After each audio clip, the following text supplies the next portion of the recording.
કાલિય નાગને ભગવાને માર્યો નથી, કાલિય નાગનું ભગવાને દમન કર્યું છે. એને યમુનાજીના ધરામાંથી ભગવાન કાલિય નાગની ફેણ ઉપર ચડી અને નૃત્ય કર્યું છે. આપણા જીવનની કથા છે. આપણા શરીરની ઇન્દ્રિયોને મારવાની જરૂર નથી, એને નાથવાની જરૂર છે. આંખથી કઈક ખરાબ દ્રશ્ય જોવાઈ જાય તો આંખને ફોડી ન નખાય. બીજી વાર ભૂલ ન થાય એવા પ્રયત્ન કરો. કાનથી ખરાબ સંભળાઈ જાય તો કાનને તોડી નાખો. હાથથી ખરાબ કાર્ય થઈ ગયું હોય તો હાથને ભાંગી નાખો.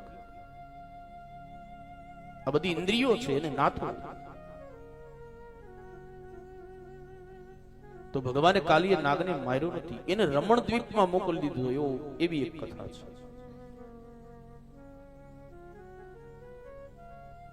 તો ભગવાન કાલિય નાગની ઉપર કૃપા કરી છે.